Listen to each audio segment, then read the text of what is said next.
فبأي آلاء ربكما تكذبان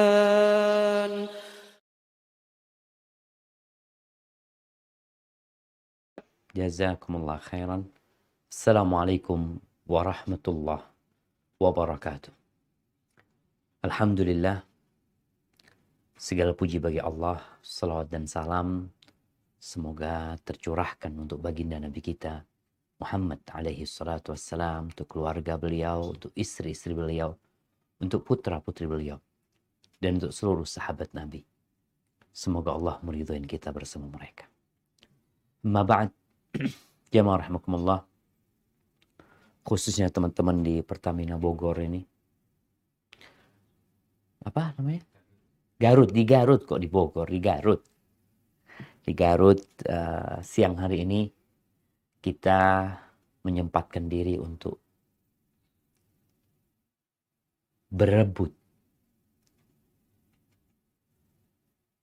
warisan Rasul sallallahu alaihi wasallam. Nabi kita alaihi salatu wassalam tidak mewariskan emas dan perak. Teman-teman yang sekarang bekerja, ya salah satu yang dicari adalah harta. Memang kalau mau cari harta di warisan Nabi alaihi salatu wassalam nggak dapat. Karena yang diwariskan oleh beliau adalah al-ilm, ilmu. Dan barang siapa yang mengambil ilmu ini, maka dia telah mendapatkan keberuntungan yang besar sekali. Jamaah rahimakumullah. Ada seorang istri yang cerita. Ketika dia dilamar oleh seorang laki-laki, dalam bayangan dia, laki-laki yang akan jadi suami dia ini seperti bapak. Bapaknya itu bisa semuanya. Ya, lampu mati, bapak ganti sendiri. Kadangkala keran air mati, bapak memperbaiki sendiri.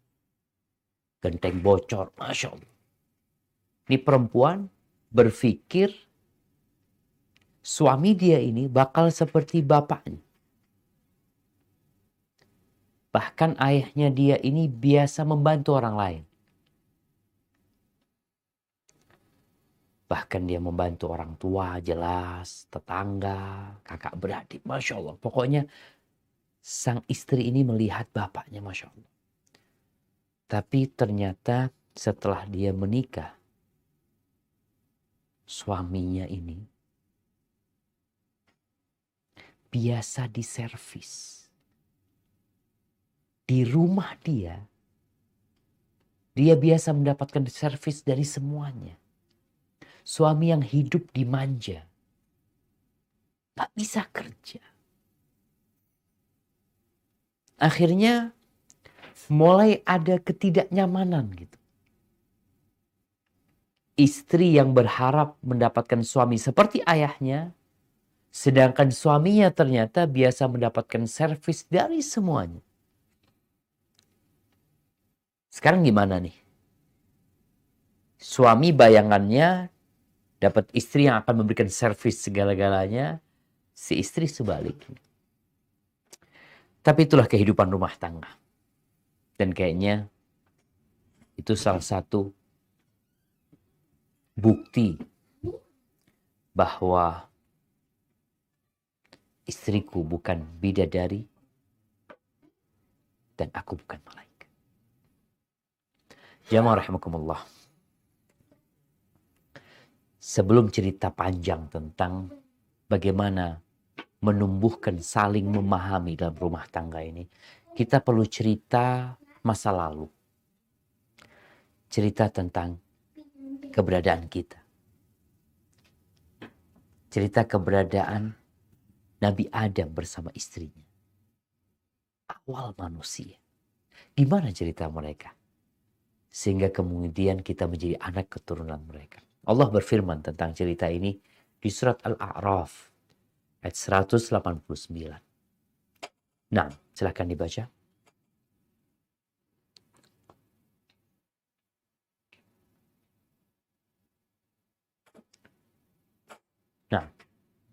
Surat Al-A'raf 189. A'udzu billahi minasyaitonir rajim. Huwallazi khalaqakum min nafsin wahidatin wa ja'ala minha zawjaha liyaskuna ilaiha.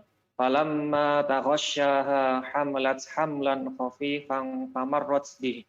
Falamma athqalat da'awallaha rabbahuma la in ataitana salihan lanakunanna minasyakirin.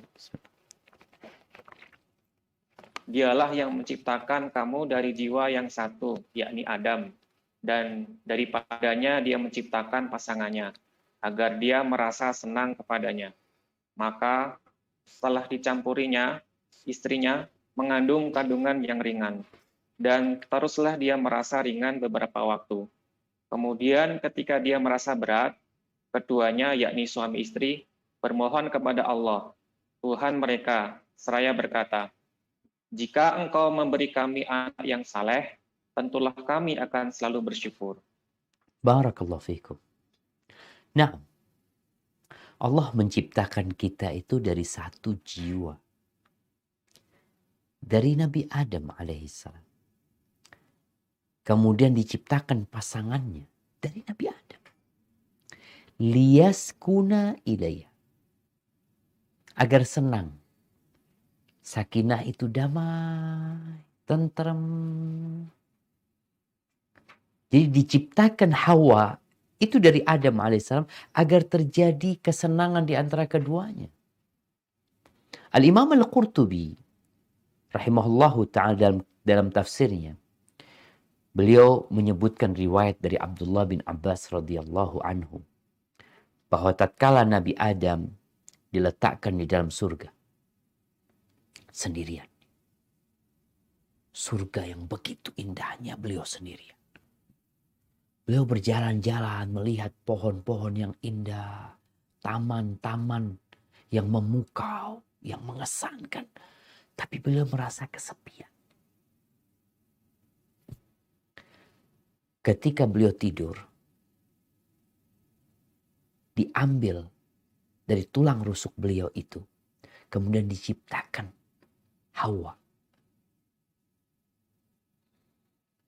Agar merasa damai, tenang, hilang kengerian dan kesepian itu. Karena ada kawan. Falamma intabah, ketika bangun dari tidurnya, Nabi Adam melihat ada siapa ini? Ada makhluk yang seperti dia, tapi beda jenisnya. Bertanyalah Nabi Adam, man anti? Engkau siapa? Hawa mengatakan, imra'ah khuliqtu min dil'ika. Aku seorang wanita yang diciptakan dari tulang rusukmu agar engkau senang sama aku, agar engkau condong dan merasa damai. Subhanallah jemaah. Inilah yang kita saksikan. Di mana laki-laki nggak mampu. Secara umum, laki-laki itu tidak mampu hidup tanpa wanita. Kenapa? Karena dia nggak mendapatkan ketenangan dan kedamaian tanpa wanita. Sehingga kadang-kala dia menikah satu, menikah dua. Adapun perempuan, dia itu mampu hidup tanpa laki-laki. Coba kita lihat. Ada perempuan-perempuan yang mungkin nggak ada yang melamar dia. Mungkin dia diceraikan janda sampai mati nggak nikah lagi. Biasa aja dia, tanpa lelaki biasa aja dia. Dia mungkin menggantikan ketidakadaan suami itu dengan aktivitas-aktivitas yang lainnya. Sehingga ya dia lupa. Kalau bicara syahwat dia punya syahwat juga. Tapi dia mampu, tidak seperti laki-laki. Istrinya hari ini meninggal dunia, malam hari dia istikharah. Mau nikah sama yang mana? Jadi pagi meninggal, malamnya istikharah udah so. Nggak mampu. Seorang perempuan ditinggal mati suaminya, punya anak 5. Kuat dia. Tapi seorang suami ditinggal istrinya, punya anak 1. 1 aja anaknya, nggak mampu. Itu sudah takdir ilahi. Jamaah rahimakumullah. Namun sayangnya kita melihat banyak pernikahan yang gagal. Kenapa sakinah itu hilang? Yang katanya perempuan itu diciptakan untuk menghadirkan ketenangan, kebahagiaan, kedamaian. Tapi kenapa nikah yang ada keributan? Kalau kita melihat antrian orang-orang yang mendaftarkan gugat cerai di pengadilan agama, kita itu akan geleng-geleng kepala. Kenapa mereka ini yang dulunya saling mencintai, yang mungkin keduanya sebelum menikah sudah merajut mimpi untuk membangun masa depan yang indah bersama-sama. Tapi di tengah jalan bahkan ada yang seumur jagung. Udah mau pisah. Ahibati fillah. Makanya kita dituntut untuk belajar. Belajar mencari pasangan hidup kita. Kayak apa? Kalau tadi tema kita yang jelas istrimu tuh bukan bidadari. Engkau akan melihat banyak kekurangan. Engkau juga jangan sok suci. Tapi kita disuruh milih. Yang seperti apa? Pilihlah istri yang menghadirkan kedamaian dan ketenangan. Bukan yang cantik. Tapi kan boleh Pak Ustadz cantik. Boleh. Tapi belum tentu yang cantik itu membuat rumahmu surga. Ada istri yang cantik, tapi karena yang cantik cuma lahirnya belaka, sedangkan batinnya nggak cantik, rumahmu jadi neraka. Dan itu terjadi. Begitu pula perempuan. Engkau kan ingin tadi punya rumah yang isinya cinta dan kasih sayang. Lalu apa yang kau lakukan? Memilih laki-laki yang tampan, yang gagah perkasa, yang kaya raya. Sehingga nanti ketika engkau hidup bersama dia, engkau akan selalu menikmati wajah dia. Enggak juga. Orang tuh kalau urusan wajah, lama-kelamaan bosan, jenuh. Kenapa ada istilah rumput tetangga lebih hijau dari rumput sendiri? Kenapa? Itulah zahir, penampilan. Kita tertipu. Engkau akan lebih lama hidup bersama pasanganmu dengan perilaku, dengan sikap, dengan karakter dia daripada dengan wajah dia. Taib, suami istri.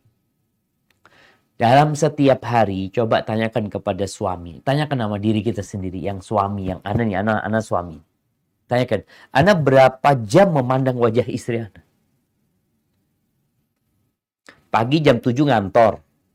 Yang dilihat siapa? Ya kawan-kawan sejawat di kantor. Mahasiswa. Nanti pulang kerja, baru ketemu istri. Tapi ketika ketemu istri, apa kita kemudian memandangin dia ya? Kayak dulu waktu mau menikah dilihatin, nggak ada. Istrinya keluar masuk, nyapu ini. Istri kita ngelihat kita juga. Apakah dia akan lama-lama dilihatin suaminya? Nggak ada, itu cerita dulu. Yang ada suaminya nyapu nggak ngelihat wajah suaminya. Dia nyapu, yang dilihat itu lantai.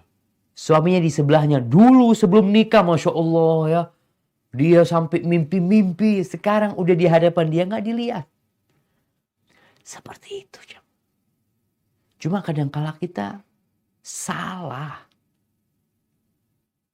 membangun rumah tangga. Tapi ya udahlah, udah terjadi Ustaz. Kita jalanin lah. Nah, tapi ini yang akan kita bicarakan. Yang pertama, kita perlu mengenali pasangan hidup kita. Mungkin sebagian berpikir apalagi yang mau dikenal Ustaz. Kan udah nikah. Ada seorang istri yang dia mengatakan, ana 5 tahun hidup sama suami ana ribut terus. Tapi setelah 5 tahun, ana baru bisa menerima dia setelah mengenali karakter dia. Oh ternyata dia kayak gini. Alhamdulillah setelah 5 tahun baru tenang. Jadi 5 tahun pertama itu gawat terus.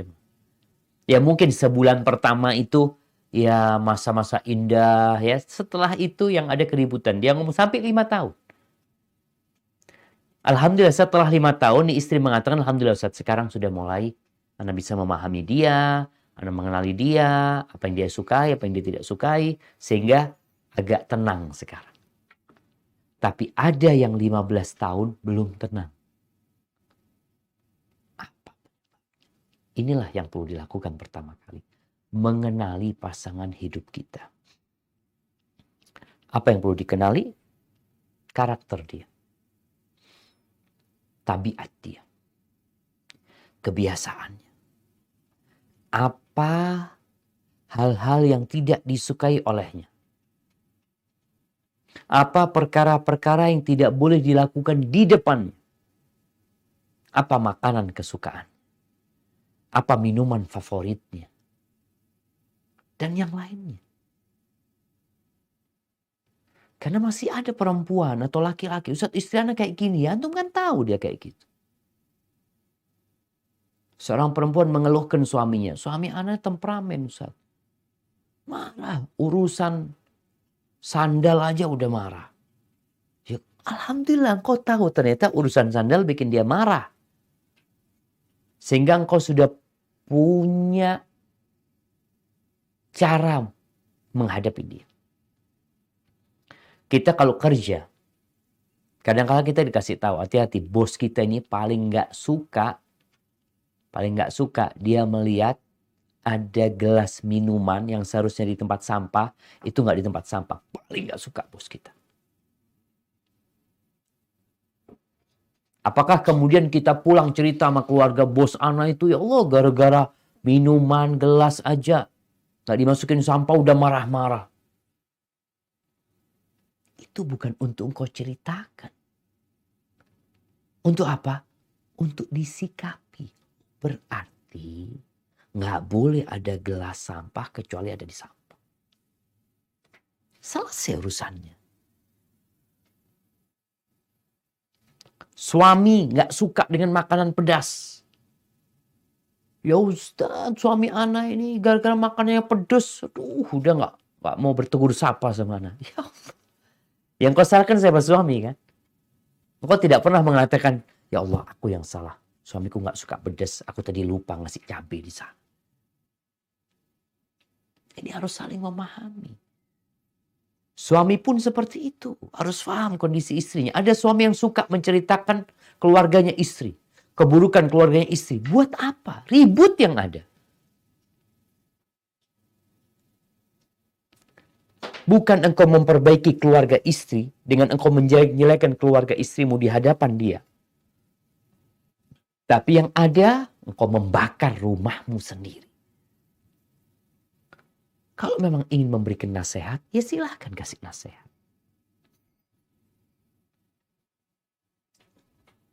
Ketahuilah, pasangan hidup kita itu gak suka dibanding-bandingkan. Ini kita harus paham. Makanya kita bicara harus kenal gimana tabiat perempuan, gimana tabiat laki-laki. Allah mengatakan walaysa dzakaru kal untha. Laki-laki enggak sama-sama wanita. Jadi wanita juga harus tahu suaminya enggak sama-sama dia. Para suami juga harus tahu istrinya enggak sama dengan dia. Ada suami yang membandingkan istrinya dengan istri fulan. Ya Allah, istrinya fulan itu Masya Allah. Kalau datang ya, dibukakan pintu, Istrinya udah cantik. Sebenarnya kan suami ingin ngasih tahu. Dia ingin seperti itu dari istrinya. Tapi nggak perlu kau bandingkan. Yang ada dia sakit hati. Apa engkau mau dibandingkan sama suaminya fulana? Kalau istri mengatakan, Bang subhanallah ya fulana itu. Kalau pulang kerja sama suaminya dibawain bunga mawar ya. Dibeliin oleh-oleh. Kira-kira sakit hati enggak engkau sebagai suami? Sakit hati. Maka enggak perlu dibandingkan. Caranya kasih nasihat. Minta. Istri minta sama suami, Bang aku kok kepingin ya dapat bunga dari abang. Aku kepingin kasih hadiah. Enggak perlu membandingkan sama orang lain. Ini sebagai modal utama mengenali karakter dia, tabiat pasangan hidup kita. Agar kita bisa mendatangkan kedamaian tadi. Masalah-masalah yang ada itu sudah dipersiapkan untuk menghadapinya. Baik, setelah kita mengenali, yang kedua kita perlu saling memahami.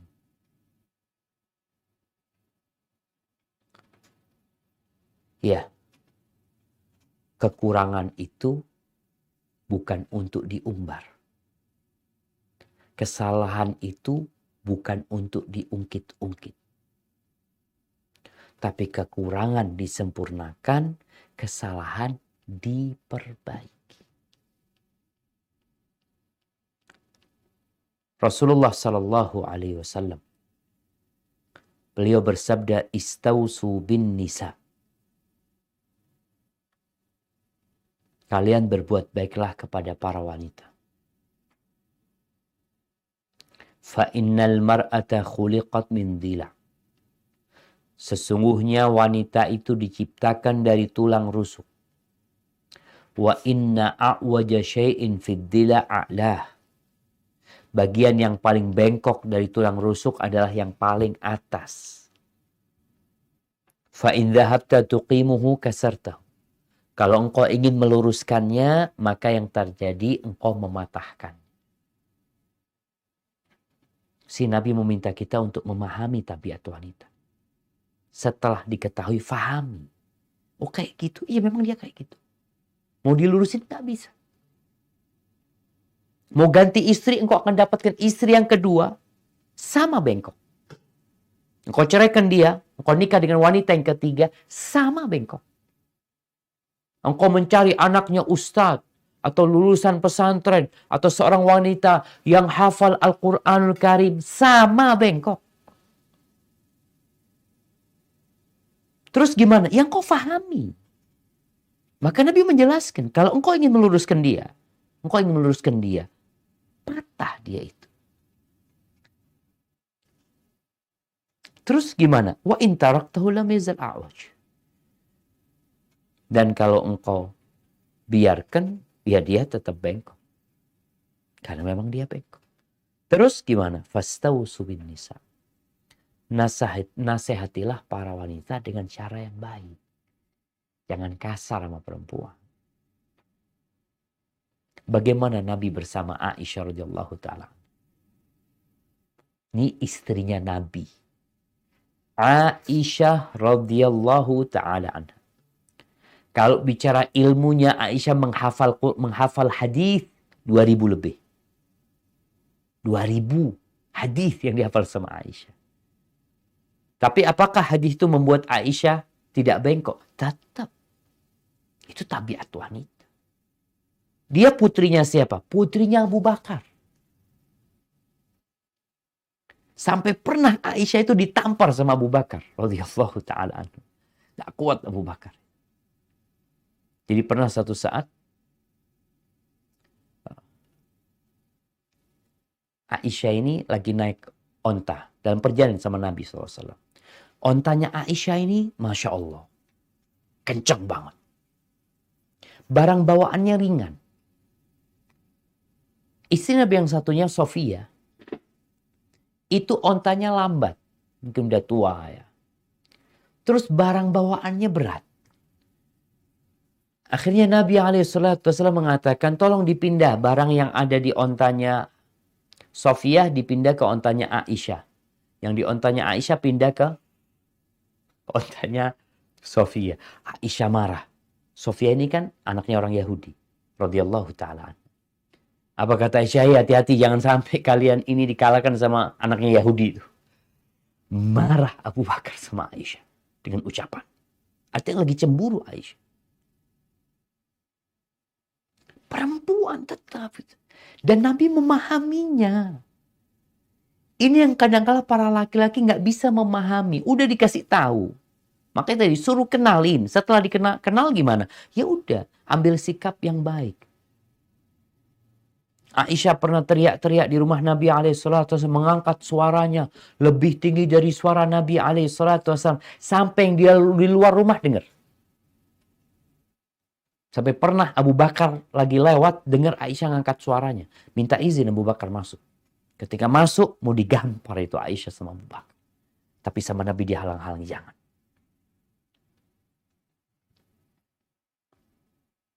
Sampai seperti itu. Subhanallah. Jadi tetap Nabi memahami kondisi istrinya. Kadangkala suami ini menikah dengan anak yang hafid Al-Quran. Nah, kira dia itu perempuan. Engkau yang harus pandai-pandai menyikapi dia. Ini Nabi SAW menyampaikan sabdanya kepada para sahabat. Yang istrinya para sahabat itu sahabat juga. Yang mereka adalah orang-orang muhajirin dan ansar. Sebagian orang-orang dijamin masuk surga. Nabi menyampaikan ini kepada mereka. Apalagi yang zaman sekarang. Fadariha ta'ish biha. Kata Nabi SAW, berlaku lemah lembutlah dengannya. Niscaya kamu akan hidup bersama dia. Artinya engkau bisa hidup sama perempuan tuh kalau engkau berlemah lembut. Dalam riwayat Ibnu Hibban, Nabi mengatakan, fastamti' biha ala ma kana minha min iwaj. Bersenang-senanglah dengannya di atas kebengkokan yang ada di atas dirinya. Nanti kau masuk surga baru kau dapat bidadari dan istrimu akan berubah jadi bidadari. Ahibati fillah. Itu para suami. Istri pun harus memahami bahwasanya suaminya memiliki kekurangan. Dia manusia biasa. Dia bukan malaikat. Terus gimana? Ya tempatkan suami sebagai pemimpin. Dia tetap komandan. Ada suami yang kadangkala ya lebih miskin daripada istrinya. Ada istri yang penghasilannya lebih besar daripada suami. Ada istri yang pendidikannya lebih tinggi daripada suami. Gimana? Yang kau harus memahami posisimu adalah sebagai istri. Laki-laki itu pemimpin di rumah. Kita tahu tuh sama ayatnya ar-rijalu qawwamuna 'alan nisa. Ya udah muliakan. Ketika engkau faham dengan kedudukanmu dan faham dengan kekurangan suami, maka rumah tangga insyaallah akan berjalan dengan baik. Maka penting jamaah setiap pasangan itu memahami dan menyadari fungsi, tugas dan peranan masing-masing secara proporsional dan melaksanakan tanpa diminta. Ini penting. Kerjakan tugasmu tanpa diminta. Kan kau udah tahu gitu. Makanya kadang-kala di sebuah perusahaan nih, ketika ada anak buah yang harus disuruh, itu capek bosnya. Padahal udah dikasih tahu tugasmu ini. Umpamanya dikatakan tugasmu tuh bersih-bersih ya. Berangkat dari rumah, masuk kantor yang pertama umpamanya dia cleaning service. Udah bersihkan semuanya. Kemudian gelas-gelas dicuci.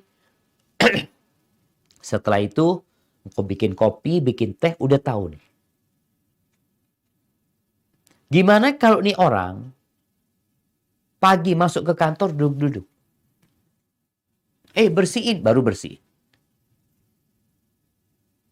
Biasanya nggak akan lama dia di situ. Maka suami istri berusaha untuk memberikan hak pasangannya, yang tentunya itu kewajiban dia, tanpa diminta. Itu yang namanya saling memahami nantinya. Kemudian hal yang ketiga, jemaah. Ada satu prinsip dalam rumah tangga yang perlu dijunjung tinggi. Apa? Saling membutuhkan. Kita ini saling membutuhkan. Kalau tadi dikatakan suami itu nggak mampu hidup sendirian. Dia perlu istri. Perempuan mungkin dia siap hidup tanpa suami, walaupun harus mengurus anaknya. Atau sebaliknya, ada suami yang berpikir dia nggak butuh sama istrinya yang ini. Masih banyak wanita yang menanti dia. Ada antrian proposal yang menawarkan kepada dia untuk jadi istri kedua, istri ketiga, istri keempat. Artinya dengan istri pertama dia siap untuk menceraikannya. Dia nggak butuh. Tapi perasaan itu seharusnya tidak ada. Kenapa? Karena Allah Azza wa Jalla berfirman di surat Al-Baqarah ayat 187. Berkaitan dengan bagaimana hubungan suami dengan istri. Istri dengan suami. Nah, silahkan dibaca di Al-Baqarah 187.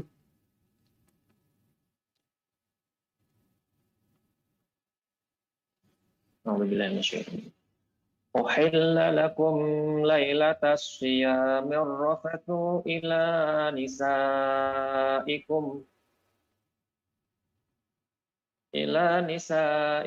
hunna libasul lakum wa antum libasul lahunna alimallahu annakum kuntum takhtanuna anfusakum fataba alaikum wa afa ankum fal'ana bashiruhunna wabtaghu ma kataballahu lakum wa kulu washrabu hatta yatabayyana lakumul khaytul abyadu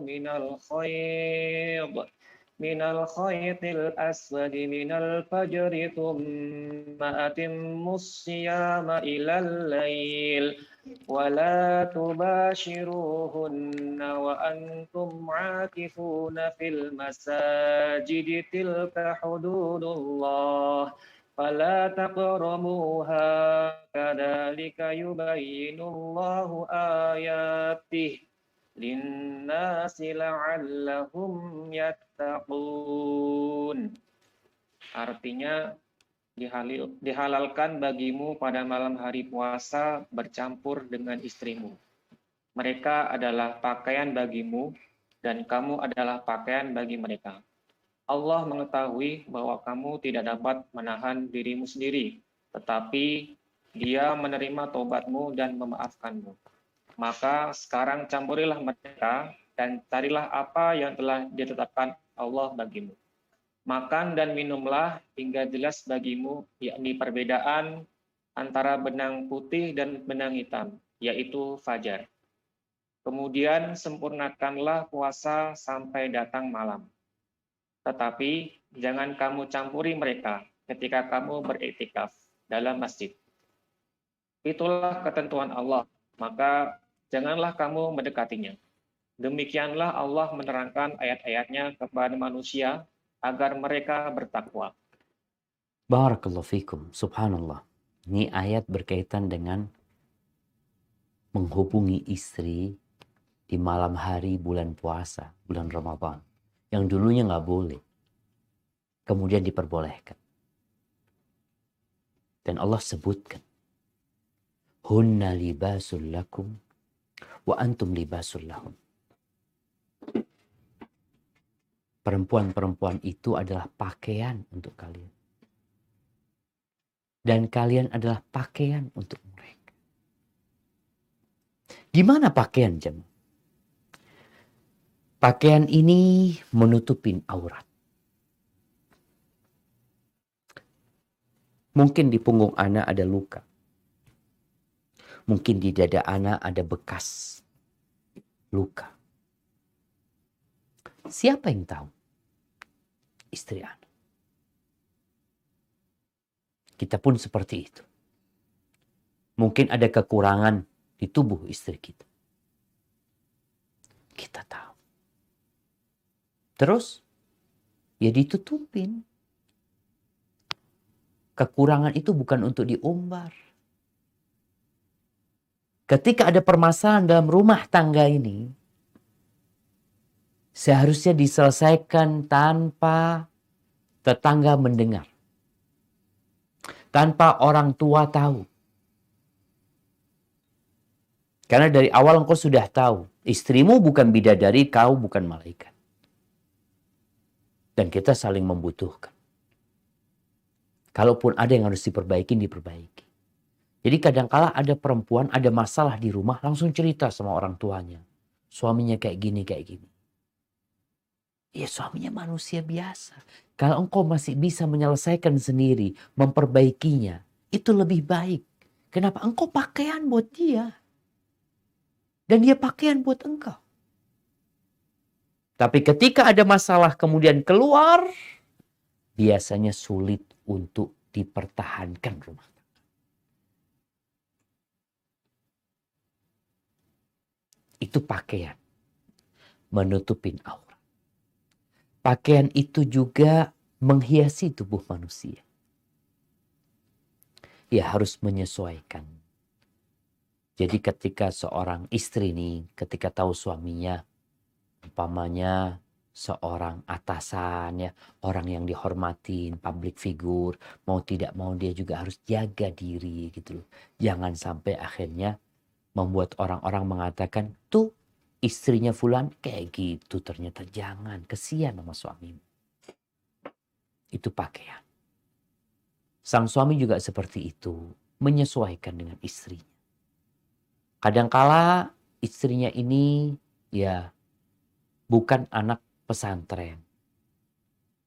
Ya dia menyesuaikan bagaimana menjadi pakaian yang cocok untuk istrinya. Dia juga nggak nuntut macam-macam karena tahu dengan kondisi istrinya. Kemudian jamaah, pakaian itu menghangatkan yang kedinginan, menyejukkan yang kepanasan. Dan ini harus ada. Itu prinsip saling membutuhkan pakaian ini.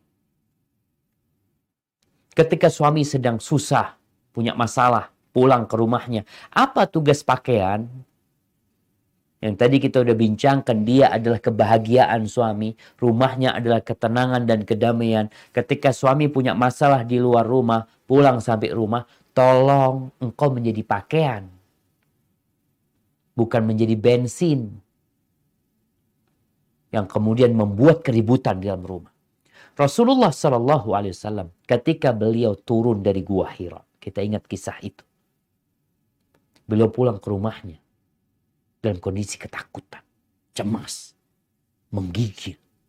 Beliau mengatakan, Zammiluni, Zammiluni, selimuti aku, selimuti aku. Bagaimana sikap istri?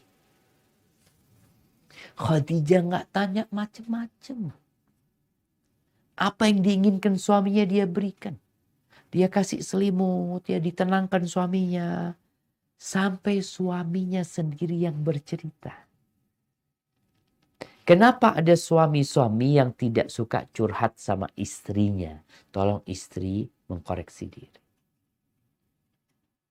Nabi curhat sama Khadijah. Khadijah mendengarkan. Karena sang istri ini memposisikan suami sebagai suami. Sebagai pemimpin. Sebagai komandan. Walaupun secara finansial Khadijah lebih kaya. Bahkan dia yang kaya raya. Ini yang kadangkala dilupakan. Oke lah, ada kekurangan di diri suamimu. Tapi ketika dia pulang ke rumah, engkau harus posisikan dia sebagai pemimpin. Ketika dia butuh kehangatan, berikan kehangatan kepada dia. Ketika dia memerlukan dukungan, berikan dukungan kepada dia. Ketika dia sedang bersedih, jangan engkau ketawa-ketawa. Sebaliknya seorang suami, hendaklah dia menjadi pakaian buat istri. Jangan menceritakan kekurangan istrimu di luar. Istriku kayak gini, cerita sama orang tua juga seperti itu. Jangan. Man satara musliman satarahullah. Barang siapa yang menutupin kekurangan saudaranya, Allah akan menutupinya. Jadilah laki-laki yang benar. Jadi pakaian tadi. Sampai ada cerita nih. Ada seorang yang ngerti agama. Ada isu dia mau cerai sama istrinya. Datanglah orang tanya sama dia, kenapa engkau mau menceraikan istrimu? Ada apa perkara yang kau gak sukai dari dia, ini itu macam-macam lah. Biasanya ada orang yang berusaha untuk mengkorek hal itu. Apa kata orang ini? Itu istriku. Apa urusanmu sama istriku? Masya Allah. Benar-benar jadi pakaian dia tutupin kekurangan istrinya. Bukan dia ceritakan ke orang. Selang berapa waktu dia ceraikan. Benar terjadi perceraian. Akhirnya semua sudah punya rumah tangga masing-masing. Istrinya juga sudah menikah, dia sudah menikah. Datang lagi kawannya. Nih sekarang kan sudah bukan istrimu lagi. Apa sih yang kau gak sukai dari dia? Apa yang kau bikin ceraikan dia itu apa? Apa kata suami ini? Mantan suami mengatakan, istrinya orang dia. Apa urusanku sama dia? Selesai. Itu sikap seorang muslim. Jadi pakaian, artinya buat saudara kita aja, kita nggak boleh ya. Kita itu kalau lihat kekurangan saudara kita nggak boleh gibain dia, menciptakan kekurangan dia, itu nggak boleh.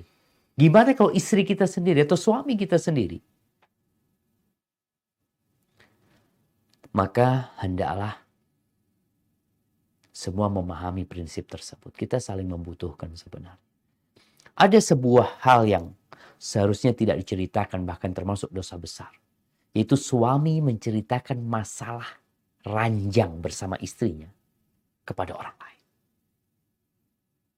Itu termasuk makhluk yang paling buruk. Ini bukan di video jemaah. Bukan. Ini cerita. Padahal sama istrinya. Gimana yang berzina kemudian disebarkan. Tapi memang pezina mau gimana lagi. Tapi suami istri yang menceritakan urusan ranjang kepada orang lain. Itu syirarul khalq. Termasuk makhluk yang paling jahat. Ahibati fillah. Rasulullah sallallahu alaihi wasallam bersabda, la yafraq mu'minun mu'minah. In kariha minha khuluqan radiya minha akhar. Rawahu Muslim. Kata beliau alaihi salatu wassalam, janganlah seorang mukmin, seorang laki-laki yang beriman membenci istrinya yang beriman. Bayangin ya, orang beriman itu insya Allah masuk surga. Walaupun punya dosa. Maka Nabi menyuruh jangan membenci istri yang beriman. In kariha minha khuluqan. Kalau ada perilaku istrinya yang tidak dia sukai. Radiya minha akhar. Bukankah ada perilaku lain yang dia sukai? Kenapa engkau memilih dia sebagai pasangan hidup? Kenapa engkau menikahin dia? Pasti ada kekurangannya. Tapi yang engkau lihat kelebihan.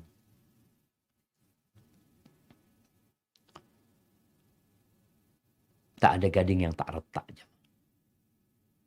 Ya, istrimu bukan bidadari dan engkau bukan malaikat. Tapi lihatlah kepada kelebihannya.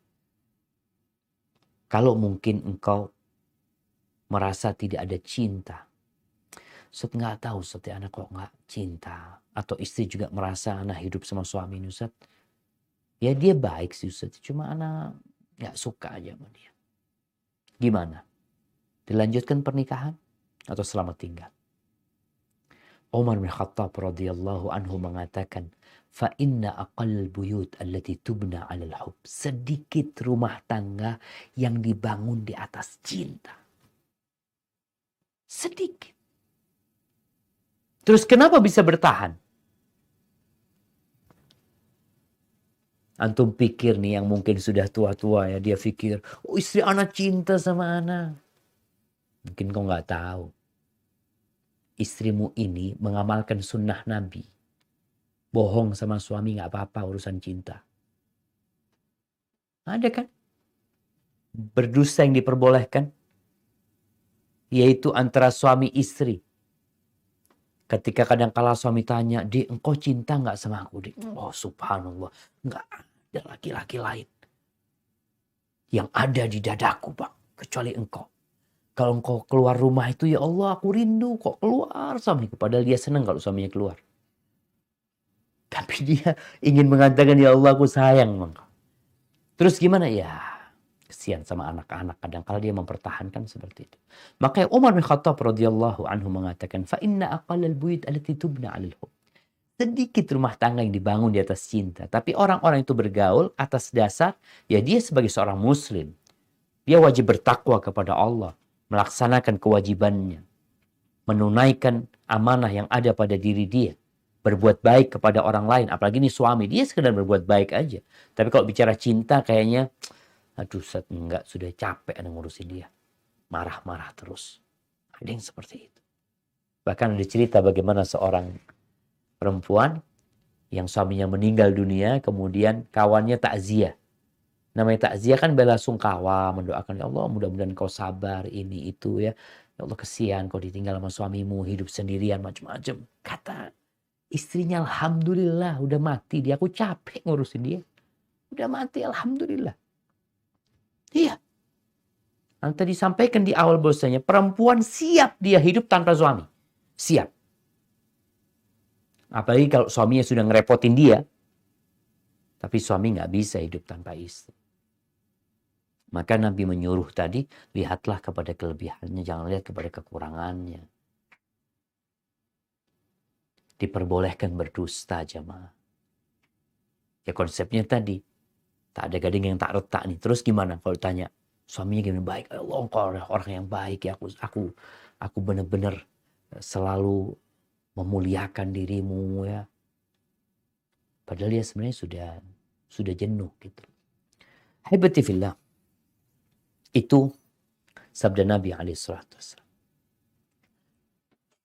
Dan Rasulullah SAW mengatakan, khairukum li ahli. Wa ana khairukum li ahli.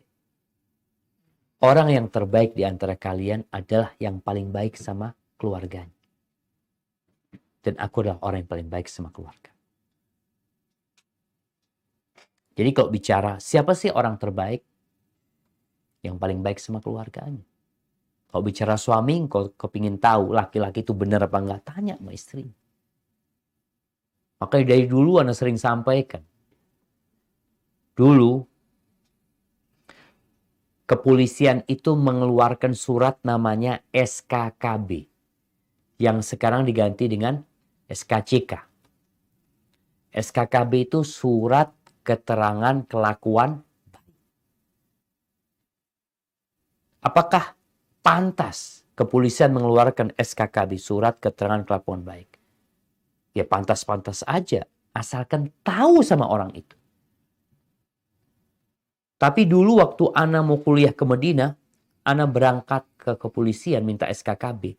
Ya dia nggak kenal sama Ana. Ana cuma bawa KTP. Dikasih surat keterangan kelakuan baik. Kenapa? Karena tidak ada catatan kriminal. SKCK itu apa singkatannya? Surat keterangan kelakuan baik. SKKB itu, SKCK yang sekarang. Surat keterangan catatan kepolisian. Itu. Surat keterangan catatan kepolisian. Akhirnya kepolisian merubah SKKB. Karena mereka nggak pantas ngasih orang SKKB gitu loh. Karena nggak kenal. Siapa orang yang paling kenal? Ya istri kita. Kita ini gimana jemaah? Kita ini kadang-kala, Ana merasakan, Ana kadang-kala capek, lelah ya. Tahu-tahu ada tamu. Ana terpaksa harus tersenyum sama tamu tersebut. Kenapa? Karena cuma sebentar, sejam udah selesai. Pulang dia. Atau 15 menit, 10 menit. Tapi sama istri kita, 24 jam. Kali 10 tahun. Mau tidak mau akan tampak kepribadian seseorang. Nggak ada yang disembunyikan di hadapan istri. Maka Nabi mengatakan orang yang terbaik sallallahu alaihi wasallam adalah orang yang paling baik sama istri. Wa ana khairukum li ahli. Dan aku adalah orang yang terbaik kepada keluarga. Rasulullah sallallahu alaihi wasallam menerima istrinya apa adanya. Tapi kalau kesalahan-kesalahan yang nggak bisa ditoleransi, ya beliau marah. Ini buat para perempuan. Jangan sampai engkau mengatakan, aku ingin dimaklumi kekuranganku. Iya. Tapi kalau yang dilakukan adalah sebuah kemaksiatan kepada Allah Azza wa Jal, istri yang nggak sholat, menunda-nunda sholat, ya mau tidak mau harus dibenarkan. Begitu pula suami yang ingin dimaklumi juga kekurangannya. Tapi kalau sudah berkaitan dengan ibadah kepada Allah Azza wa Jal, maka mau tidak mau harus diselesaikan sesuai dengan hukum Allah Jalla Jalla. Barakallahu fikum. Taib. Itu mungkin yang bisa kita kaji pada kesempatan kali ini. Yang terakhir sebelum kita masuk ke sesi tanya jawab.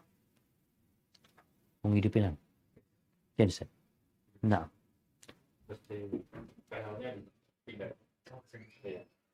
Dua-duanya diangkat Mustafa. Allah Azza wa Jalla berfirman, wa'ashiruhunna bil ma'ruf. Jamaah ini lagi padam listrik, kita lagi hidupin genset ya. Mudah-mudahan masih bisa bertahan. Wa'ashiruhunna bil ma'ruf. Pergauli istri-istri kalian dengan cara yang patut. Fa in karihtumuhunna. Kalau kalian benci dengan istri kalian, apa yang dilakukan? Ceraikan dia. Fa'asa an takrahu syai'an wa yaj'alallahu fihi. Itu bisa ana sampaikan pada kesempatan kali ini yang benar dari Allah Jalla Jalaluhu, yang salah dari diri ana pribadi. Allah dan Rasulnya terbebaskan dari kesalahan itu. Ana kembalikan ke kelebihan acara. Jazakallahu khairan.